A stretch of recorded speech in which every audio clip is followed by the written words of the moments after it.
STV news కు స్వాగతం. కాంగ్రెస్ ప్రభుత్వం 6 గ్యారెంటీల పేరుతో ప్రజలను మోసం చేస్తుందని, రాష్ట్రంలో ప్రజాపాలన స్థానంలో పర్సెంటేజీల పాలన సాగుతుందని పటాన్చెరు ఎమ్మెల్యే గూడెం మహిపాలరెడ్డి విమర్శించారు.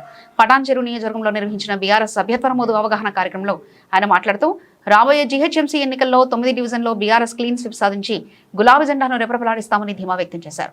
డిజిటల్ సభ్యత్వ నమోదులో ప్రతి కార్యకర్త భాగస్వామి కావాలని పిలుపునిచ్చారు. కార్యక్రమంలో మాజీ ఎమ్మెల్యే సత్యనారాయణ, మున్సిపల్ చైర్మన్లు, వైస్ చైర్మన్లు, మాజీ ప్రజాప్రతినిధులు, బీఆర్ఎస్ నాయకులు, కార్యకర్తలు భారీ సంఖ్యలో పాల్గొన్నారు. కలెక్టర్ గారికి మొన్ననే ఒక 2 నెలల కిందనే రిప్రజెంటేషన్ ఇవ్వడం జరిగింది. సిఎస్ఆర్ ఫండ్ విషయం, పరిశ్రమలు మన దగ్గర ఉన్నాయి, సమస్యలు మన దగ్గర ఉన్నాయి. 28 రాష్ట్రాల జనం ఇక్కడ ఉన్నారు, 25 నుంచి 30 లక్షల జనం ఇక్కడ ఉన్నారు.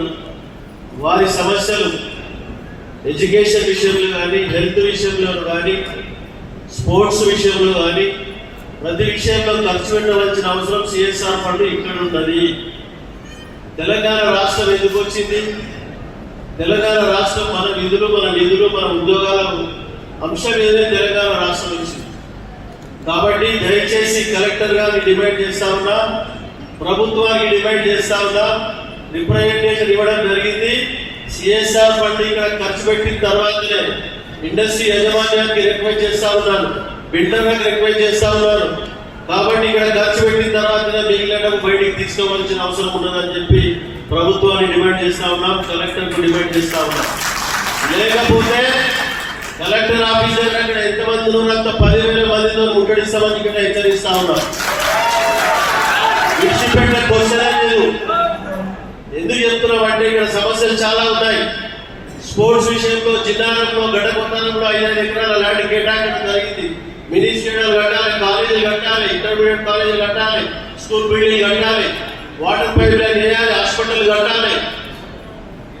చాలా పెద్ద ఎత్తున నియోజకవర్గం విస్తరిస్తా ఉన్నది.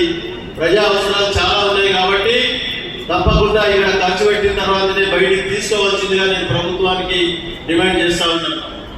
మన కేసీఆర్ గారు డబుల్ బెడ్రూమ్ స్థలాలు ఇచ్చినప్పుడు స్థానికంగా ఎమ్మెల్యేకు 10% ఇల్లు అయినా మనకు వారికి సెలక్షన్ చేసిన వారికి ఇవ్వాలని చెప్పి మనకు కోటా ఇవ్వడం జరిగింది.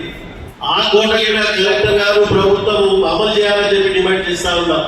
దాని విషయంలో కలెక్టర్ కలుస్తాం, హౌసింగ్ పీడీ కలుస్తాం, హౌసింగ్ ఎండీని కలుస్తాం, ప్రభుత్వాన్ని డిమాండ్ చేస్తామని మీ అందరికీ తెలియజేస్తా ఉన్నాం. సోదరులు, 6 గ్యారెంటీల అమల్లో ఎక్కడ ఇష్టం ఒక్కడ అక్కడే ఉన్నది. ఫ్రూట్ ఇస్తాం, బంగారం ఇస్తాం, సచివాలకు ఇచ్చేది, బడ్జెట్ ఇచ్చేది రైతులకి. కానీ ఇవన్నీ మాటలు, కలబుల్లి మాటలు చెప్పి ప్రభుత్వంలోకి వచ్చిన తర్వాత ఏ ఒక్కరికి ఏ గ్యారెంటీ ఇవ్వడం జరుగుతలేదు.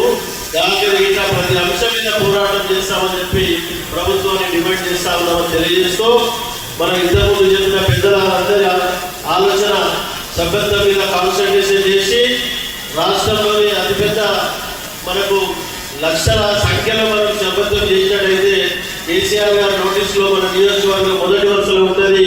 తప్పకుండా యూత్కు పెద్దపీట వేసి రాబోయే ఎలక్షన్లో యూత్కు పెద్దపీట వేసి ముందుకు తీసుకెళ్తామని మీ అందరికీ తెలియజేస్తా ఉన్నాం. ఇంతకుముందు వెంకటేశ్వర గారు చెప్పినట్టు కార్యకర్తలకు ఇబ్బంది ఉన్నా సగం రాత్రి ఫోన్ చేయండి, నేను రావడానికి సిద్ధంగా ఉన్నా. ఉదయం 5 గంటల నుంచి రాత్రి 12 గంటల వరకు ఫోన్ చేయండి. ఎటువంటి సమస్య అయినా మీ కుటుంబ సభ్యులకి నేను ఒక ఈగలుగా వారికి సమస్యలు పరిష్కరిస్తానని చెప్పి మీ అందరికీ మాట ఇస్తా ఉన్నారని చెప్తున్నాను. కాబట్టి ఆ విధంగా మీరందరూ సభ్యత్వాన్ని మీరు పెద్ద ఎత్తున ఎక్కడికక్కడ మున్సిపాలిటీల మీటింగ్ పెడతాం, మండలాల మీటింగ్ పెడతాం, వల్ల గ్రేటర్లో ఉన్న డివిజన్ వైజ్ మీటింగ్ పెట్టి ముఖ్యులతో మాట్లాడి సభ్యత్వ విషయంలో అందరికీ దాని ప్రొసీజర్ ప్రకారంగా మీ ముందు పెడతామని చెప్పి తెలియజేస్తూ, మీరందరూ ఇంత పెద్ద ఎత్తున వచ్చినందుకు మీ అందరికి మరొకసారి నేను శిరసు వచ్చి నమస్కరించుకుంటూ ధన్యవాదాలు తెలుసు. మన ముఖ్య అతిథి సీనియర్ కార్యక్రమం పంపిందంటే ఇది ఆషామాషి మీటింగ్ కాదు. దయచేసి అందరూ ఆలోచన చేయాలి. కూర్చున్నటువంటి మీ భవిష్యత్తు, పైన కూర్చున్నటువంటి మా భవిష్యత్తు, ఈ పార్టీ భవిష్యత్తు అంతా కూడా ఈ మీటింగ్ మీద ఆధారపడి ఉన్న సంగతి గుర్తుపెట్టుకోండి. చాలా మీటింగ్లు మాట్లాడతాం, వింటాం, మాట్లాడతారు, కింద మాట్లాడతారు. ఇది అట్లాంటి మీటింగ్ కాదు. 25 సంవత్సరాల మన పార్టీ భవిష్యత్తులో అధికారానికి ఎట్లా రావాలనేటువంటి చర్చించాల్సినటువంటి ప్రణాళిక చేయాల్సినటువంటి పార్టీ విధి విధానాలు చేయాల్సినటువంటి మీటింగ్ చాలా కీలకమైనటువంటి మీటింగ్. నేను మీటింగ్ మా మైపాలని చెప్తే ముఖ్య నాయకులు అంటే ఒక 300 మంది ఉంటారు అనుకున్నాను. ముఖ్య నాయకులు అంటే ఇలా 3000 మంది వచ్చింది. ఇది పటాన్చెరు నియోజకవర్గమే కాదు, ఇది పొటెన్షియల్ నియోజకవర్గం. కార్యకర్తలు ఎట్లే ఉన్నారు, లీడర్లు ఎట్లే ఉన్నారు, ఈ నియోజకవర్గంలో ఉన్నటువంటి ఆర్థిక స్థితిగతులు కూడా గట్లనే ఉన్నాయి. ఇది మెదక్ జిల్లాలోనే కాదు, ఇది మన తెలంగాణలో అతిపెద్ద నియోజకవర్గం ఇది.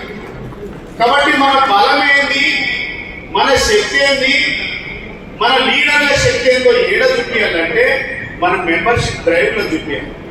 ఇలా బూత్కి ఇద్దరు పెట్టి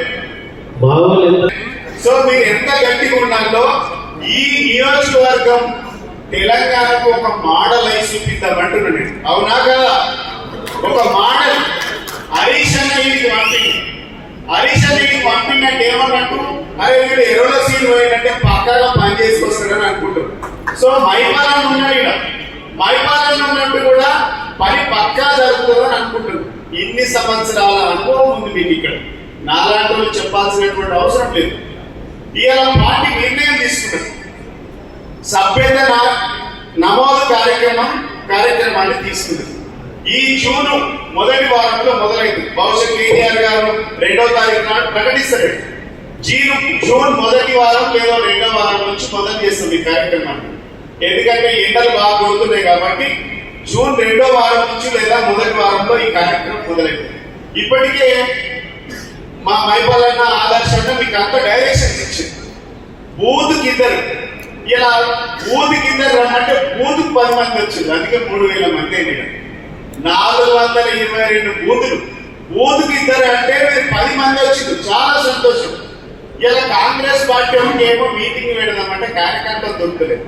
మన కార్యకర్తలు ఇద్దరు రమ్మంటే 10 మంది వచ్చిండ్రు. మన శక్తి ఏదో అర్థమైంది. ఇది మన శక్తి.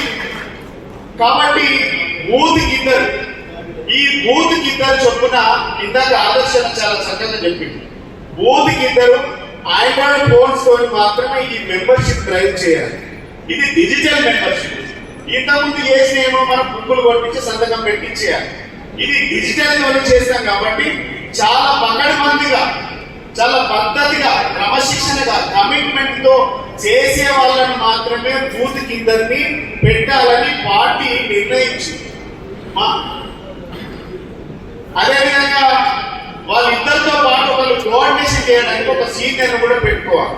ఇలా మా మైపాలన్న ఆదర్శన ఇద్దరు కలిసి ఇలా ఈ కార్యక్రమాన్ని విజయవంతం చేయడానికి బూత్కు 3 పెట్టిండ్రు. అదేవిధంగా మండలానికి 5 మంది చొప్పున పెట్టుకున్నాడు, డివిజన్ కు 5 మంది చొప్పున పెట్టుకున్నాడు. నా అప్పీల్ ఏంటంటే మైపాలన్నకు, ఈ డివిజన్ కు 9 డివిజన్లు ఉన్నాయి, 5 మున్సిపాలిటీలు ఉన్నాయి, 2 మండలాలు ఉన్నాయి. ఈ వీటికి కార్యక్రమాన్ని మళ్ళీ హరీష్ వస్తుంది కార్యక్రమాన్ని.